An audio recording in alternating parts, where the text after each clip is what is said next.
তুই মরছিস না কেন পুত্র? মরে তো যেতে পারিস। তোর কষ্ট আমি সইতে পারছি না, আমি মা, তোর যন্ত্রণা আর সইতে পারছি না, তুই মরে যা, এক্ষুনি মরে যা। মা গো, মরেতে যেতে পারতাম, ইচ্ছে করলেই মরতাম, কিন্তু মরবার আগে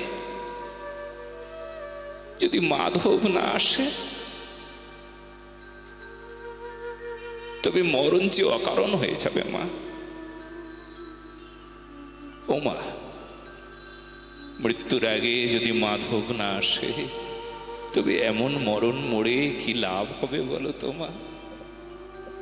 তাই মাধব এলেই মরব, নতুবা মরব না।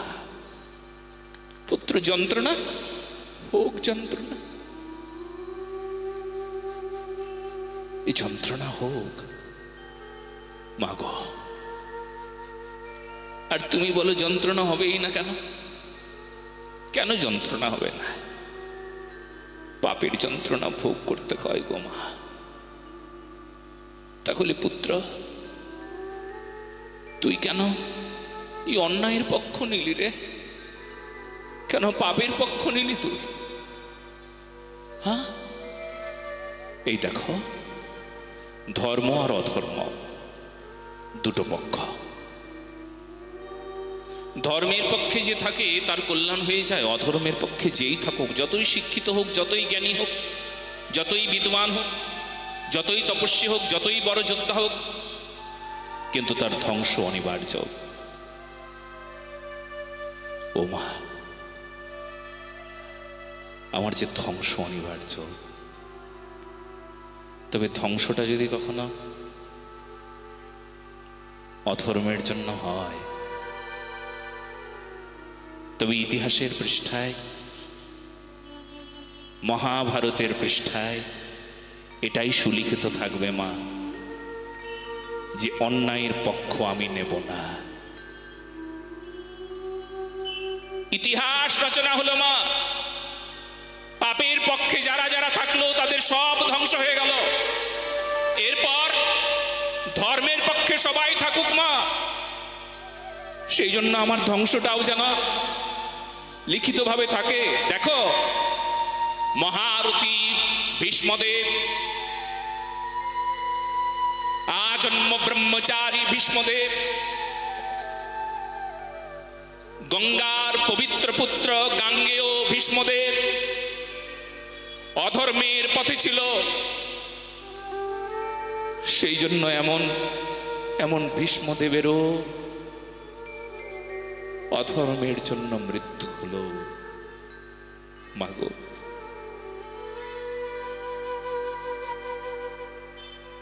এজন্য সবাই শুনে রেখো, অধর্মের পক্ষে কেউ থেকো না।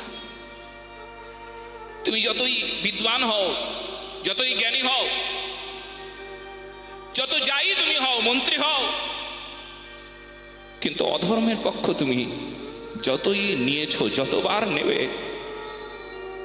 জেনে রেখো কৌরবদের কথা ধ্বংস হবে। ধ্বংস তোমার ভবিষ্যৎ, তোমার ভবিষ্যৎ ধ্বংস নাম। বেশ, ভীষ্মদেব বলছেন, মাগো, আমি এই জন্য অপেক্ষা করছি কৃষ্ণ আসবে, ভগবান কৃষ্ণ আসবে। মহাভারতের পৃষ্ঠায় তখন উত্তরায়ণের অপেক্ষা এই প্রকারই বললেন ব্যাসদেব মহারাজ। কিন্তু আসলে সাধকের উত্তরায়ণ দক্ষিণায়ন নাই। যেই দিনই সাধকের মৃত্যু হয় সেই দিনই সাধক মঙ্গলই দিয়ে যান জগৎকে। যেই দিন সাধকের আগমন হয় সেই দিনই জগৎকে মঙ্গল দিয়ে যায়। সাধকের আবির্ভাব, সাধকের তিরোভাবে কখনো পঞ্জিকা দেখতে নাই। কোনো ভগবত ভক্ত দেহ রক্ষা করলে কখনো পঞ্জিকা দেখে বলতে নাই এই দেখো এই ত্রিপাদ দোষ, ওটা সংসারী মানুষের জন্য। নামাচার্য হরিদাস ঠাকুর উত্তরায়ণে দেহ রক্ষা করেন নাই, হরিদাস ঠাকুর দক্ষিণায়নে দেহ রক্ষা করেছেন। আসলে কি জানো, শুভা শুভ পরিত্যাগী यो मद्भक्त समे प्रिय।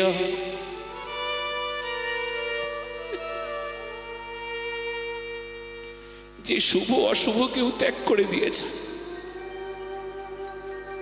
আমরা বলি না বৃহস্পতিবার, আজকে ঘর থেকে না বেরোলেই ভালো, আজকে অমাবস্যা, আজকে পূর্ণিমা, আজকে অমুক, কালকে অমুক, আজকে এটা শুভ এটা অশুভ। এই লৌকিক কথা ছাড়ো, সাধকের সেটাই শুভ যখন ভগবত সেবা হয়, নাম হয়, তার তপস্যা, তার ধ্যান হয়, তার কথায় তন্ময় হয়, তার লীলাতে ডুবে যাওয়া হয়, ব্যাস সেই তিনি শুভ। আর অশুভ কোন দিন জানো? এ সময় আমার রাধা নাই, জিহ্বায় ভগবত নাম নাই, দর্শনের আকাঙ্ক্ষায় যুগল সরকার নাই, আর কিছু দেখতে চাই চোখ দিয়ে, চোখ দুটো পেয়েছি, দেখতে চাই অন্য কোনো আনন্দ, অর্থ লাভ, অন্য কোনো প্রতিষ্ঠা, অন্য কোনো জয় এই চোখ দিয়ে যে দেখতে চাই। কিন্তু হ্যাঁ, রুদ্রগীত সংবাদে বলছেন জয় কোনটা জানো? মহাদেব নিজ মুখে বললেন, ভাগবত মহাপুরাণ চতুর্থ স্কন্ধে রুদ্রগীত সংবাদে,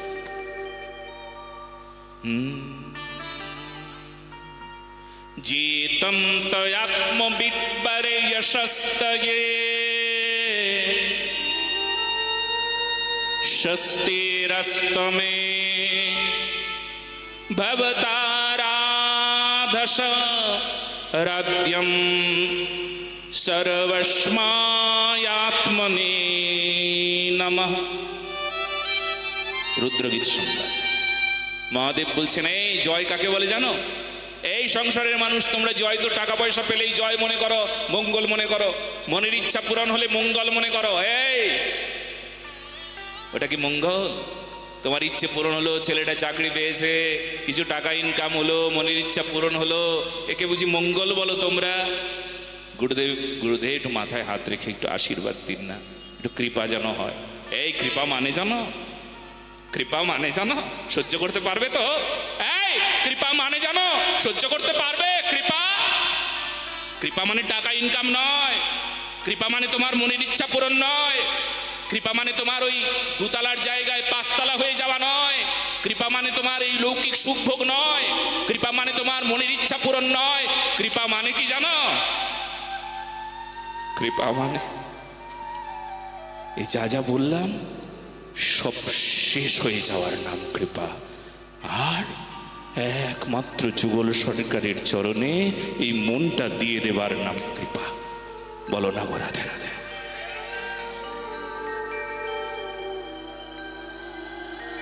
আর কবে নিতাই চাঁদ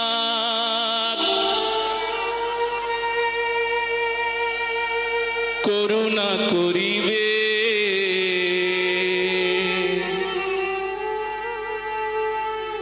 সংসার বাসনাম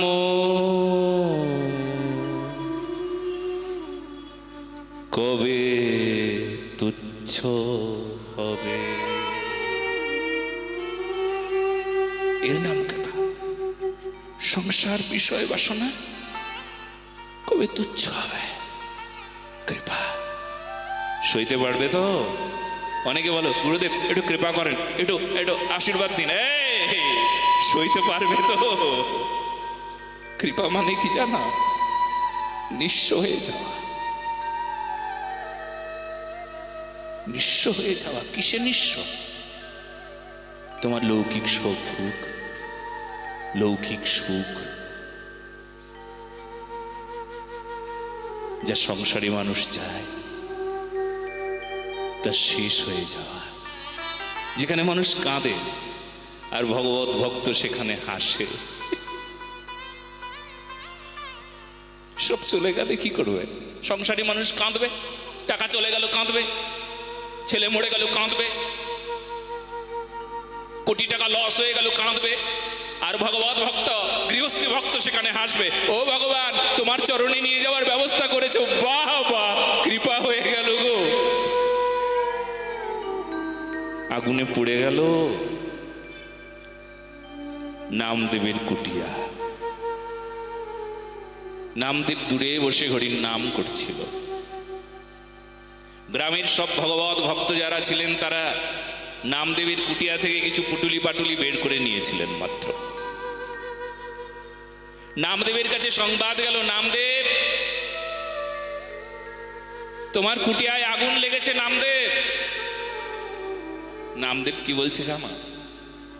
দাঁড়াও দাঁড়াও, এই চুপ করো, আমার নাম পূর্ণ হোক তারপর যাব।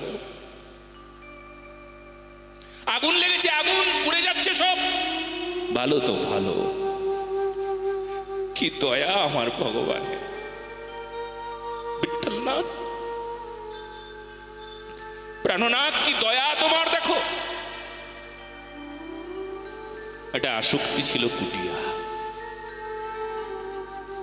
নাম পূর্ণ হবার পর নামদেব এসেছেন।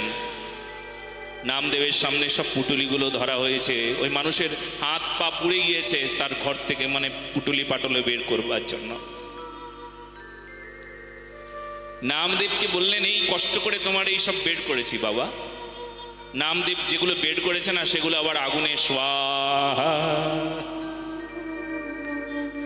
এই সর্বনাশ, তুমি কি পাগল নাকি? আমরা কষ্ট করে আগুন থেকে এইসব বের করলাম, আমাদের হাত পা পুড়ে গেল। দেখো দেখো, আমার পেট পুড়ে গেছে, এই দেখো আমার হাত পুড়ে গেছে, আর তুমি এই সমস্ত আবার আগুনে দিয়ে দিচ্ছ। তুমি কি পাগল নাকি? ভগবান নিতে এসেছিল সব, নিয়ে আমাকে নিঃস্ব করে আমার কাছে নিয়ে যাওয়ার জন্য তার দয়া হয়েছিল। এই আসক্তিগুলো কেন এই কুটিয়া থেকে বের করলে গো?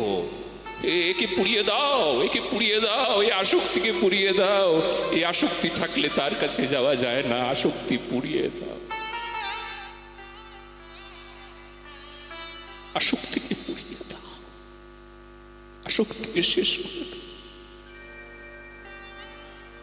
শেষ করে দাও। সবাই নামদেবের এই ভক্তেরও তো তার চরিত্র লীলা, ভক্তেরও চরিত্রটা লীলার মতন জানো। ওটা শুনলেও ভক্তি লাভ হয়। আসক্তি পুড়িয়ে দাও।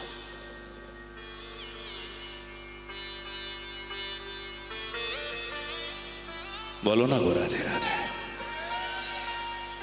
কি হলো শুনবে তারপর। নামদেব ভগবানকে দর্শন করল। অগ্নিশিখা থেকে বেরিয়ে এলেন বিঠ্ঠলনাথ। গ্রামের সব ভগবত ভক্ত যারা ছিল তারা দর্শন করলেন, ভগবানের সঙ্গে ভক্তের মিলন হল। মিলন হতে গেলে তো অনেক ত্যাগ চাই, বলো। সংসারের নিয়ম তো এমন বলে না। এই জন্য সাধু সন্ত গৃহস্থ ভক্তরা তাদেরকে দেখলে মনে হবে এই কেমন পাগল নাকি রে। হ্যাঁ, একমাত্র ছেলে মরে গেল শ্রীবাস পণ্ডিতের, আর শ্রীবাস পণ্ডিত না কেঁদে তার স্ত্রীকে বলছেন, এই কেন কাঁদছ? ও তোমার ছেলে, তুমি কাঁদবে, ঠিক আছে, জোরে কেঁদো না, বালিশ চাপা দিয়ে কাঁদো। বাইরে হরির নাম হচ্ছে, মহাপ্রভু নাম করছেন, মহাপ্রভুর নামে বাধা হবে গো, অমঙ্গল হবে। মালিনী দেবী বলছেন, আমার একমাত্র ছেলে মরে গেছে, এটা কি অমঙ্গল না? না না না না না, এটা অমঙ্গল না। অমঙ্গল তো নাম যদি বন্ধ হয়ে যায় অমঙ্গল। এ ছিল না, এ কয়েকদিন আছে, তারপর চলে যাবে, আমিও যাব। এ ছেলে আমার ছিল না, তাই চলে গেল, এটা অমঙ্গল না। অমঙ্গল তো একটাই, ভগবান ভজন হলো না, ভক্তি হলো না, নাম করতে পেলাম না গো। এটাই তো জগতে সবচাইতে বড় অমঙ্গল।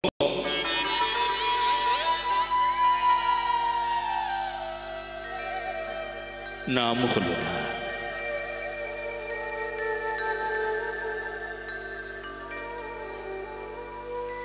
অবাক লাগছে না সংসারী মানুষের কথায় এমন কথা হতে পারে? হ্যাঁ, এই জন্য রূপ গোস্বামীপাদ কি বলছেন জানেন? ভক্তিরসামৃত সিন্ধুর এক এক এক সংখ্যক মন্ত্র।